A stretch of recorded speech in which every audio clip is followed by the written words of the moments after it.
set? Yep. Let head coach open with a statement. Yeah, so I thought we got out to a really, really good start. Great start with our energy level.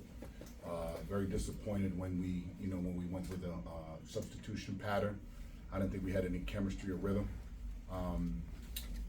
We went down twice in the game, but I thought it was our veterans that responded. In particular, I thought the game changed defensively with Micah and Jayden's energy and effort, right?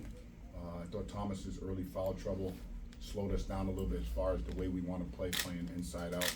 But the one thing I'm very proud of is how our team responded, particularly the last 8 minutes of the game. Defensively, getting multiple deflections.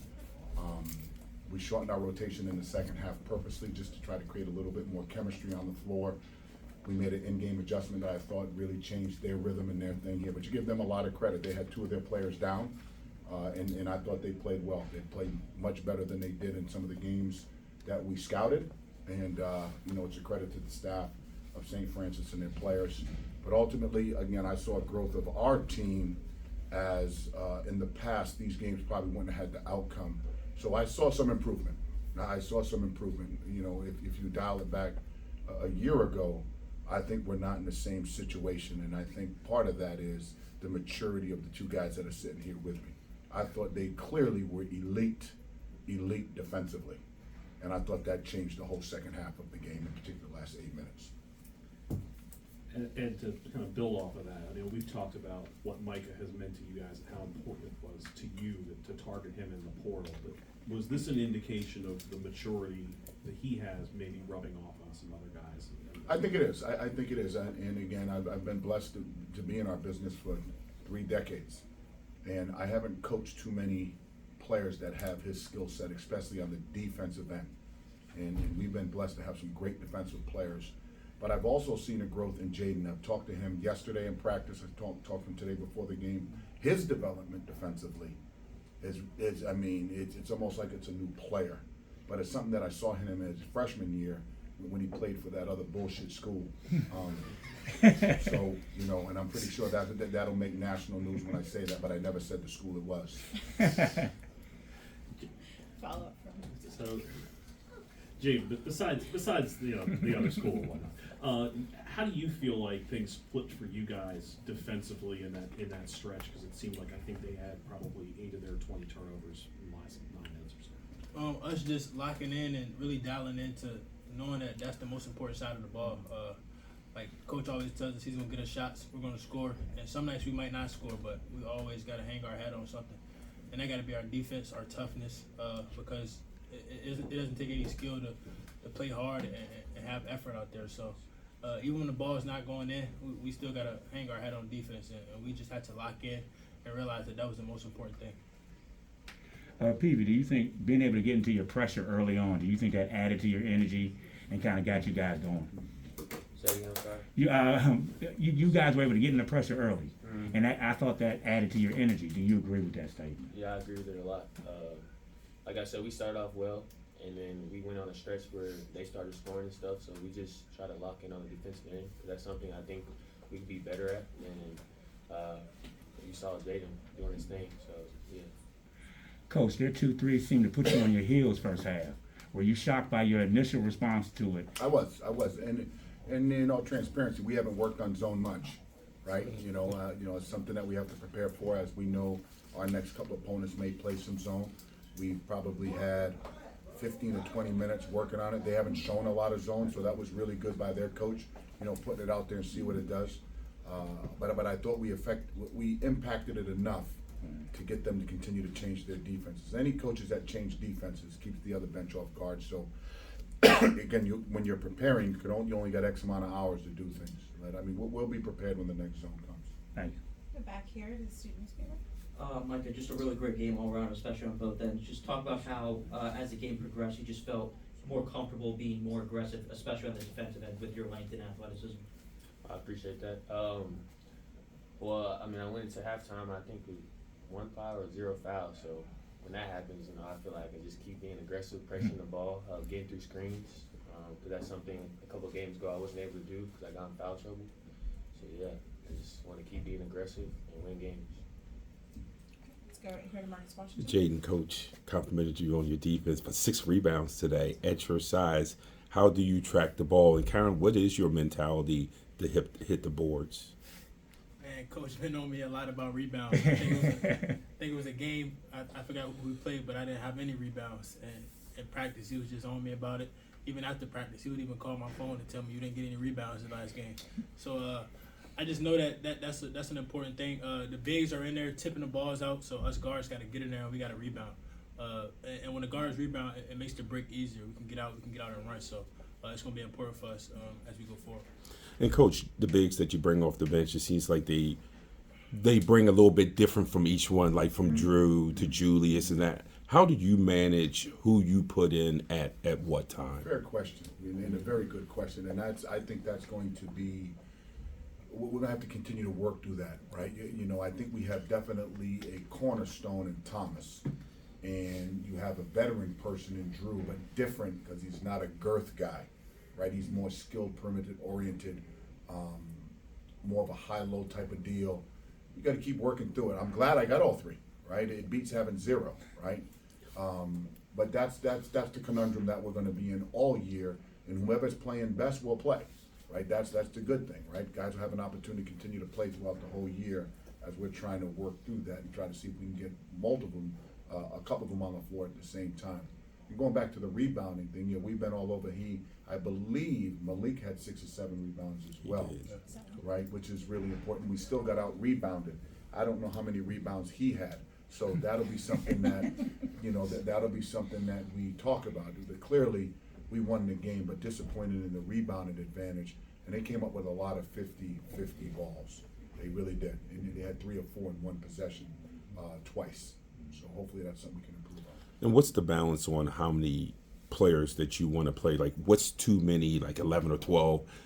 Is it like 9 where you want to go? Just kind of what does the rotation look like to you? That's what these early games are about. We're trying to figure it out. When you look around the country, most coaching staffs, most head coaches are very comfortable playing 8. I think that's the magic number, maybe 9. Foul trouble, injuries. It's really hard to get to 10 with chemistry and continuity based on style of play as well, right? But, you always want a positional sub at every spot. The front court, the back court, the wing. That gives you 8. The 9th guy has to be versatile, has to be an energy giver, right? Has to be somebody who is a specialty person. But I tell you this, on every basketball team in the country, CYO, high school, JV, if you're an energy giver and you defend and you rebound, you will embarrass the coach if they don't play, if you bring that. And I tell our players all the time, embarrass me to play you, because if a coach comes and says, Coach, if the staff comes and says, Coach, you got to play this dude, and I'm going to ask why. Energy giver, he's tough, impacts winning. Those are the dudes that play that are fringe guys. If a fringe guy is late, if a fringe guy drains energy, if a fringe guy is not getting things done, that fringe guy's not playing. Let's go right back here. Coach Thomas Sorber, I know plus minus might not be the best number to quantify impact, but he was a plus 32 today. And I think watching the game, it was pretty clear on both ends that he changed the flow of the game. Do you feel like he is, as well as guys like Micah and Jayden played, do you feel like he's kind of the linchpin for your team and how you play moving forward? He's a key cog for sure. Obviously, the early foul trouble changed, right? It changed the first half for us with the flow and energy of our offense and our defense. He's a rim protector. He's an elite passer. He's an elite scorer in the post. He's still 18 years old, growing and developing. But, we will grow. We'll be as good as the backcourt. We'll be as good as our young guys develop, right? And he, for sure, plus 32, I'm not surprised at that. He's one of the true impactful freshmen in the country, right? And it'll show game after game. It's not all about scoring with him. It's about his production off the ball, his energy, communicating, right? So he got banged up a little bit today, so we're going to have to see how he's doing. Let's go to John Titel. John Titel from Hoops HD for Coach. Following up on Thomas, I heard that, I thought of him as just a scorer and rebounder based on the 3 weeks that I've been seeing him in action. And then today, 3 steals and 4 blocks. You mentioned the rim protector. Do you think he can be this great all-around player? And how did he do it despite, I heard he lost like 15 pounds due to illness last week and he got hit in the head today? I always say this, Thomas has an ed, right? And his it is infectious. His energy, his attitude, his approach. Thomas is just scratching the surface, but he has an it that will allow us to continue to build Georgetown basketball, right? We've seen it every day. We saw it in high school. Yeah, he didn't feel well all last week. He probably was about 80% today, right? We purposely didn't practice him hard the last couple of days right? Once he gets back to 100%, I'm so happy he's at Georgetown. And I'm pretty sure these two guys next to me are even more excited than I am because they get to play with him. I get to coach him. I'd rather, be giving him the ball. I would have about 30 assists if I played with him, by the way. just putting that out there.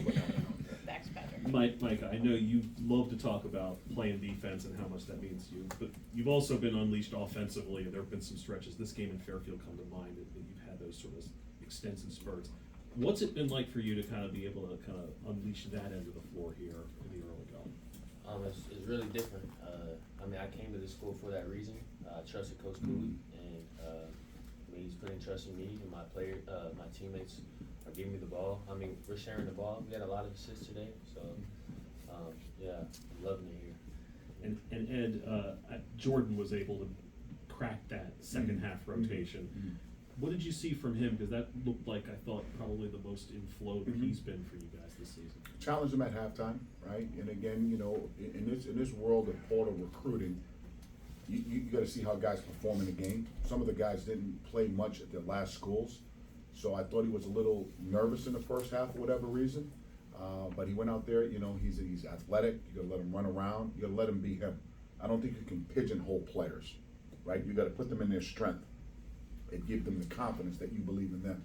And if you believe in somebody, they're going to perform, right? And no matter how hard you coach them, if there's true transparency of trust, those kids will give it up to you, right? So, and I think that's something that, I'm really proud of him because I thought his energy was really, really good in those last 8 minutes.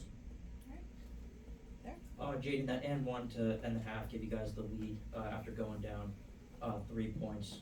Just kind of talk about the energy boost that gave you coming into the locker room, and then obviously coming out in the second half where you guys started around a 7-8-0 run. Coach dialed me up, and I just try to deliver every time he does that. He always tells us if he dials you up, try to deliver. And I know we needed like an energy boost. They kind of got going, so we needed an energy boost going into the half. So Coach dialed me up, and I just tried to deliver. All right. Second. Thank you, everyone. Thank you. Appreciate you guys.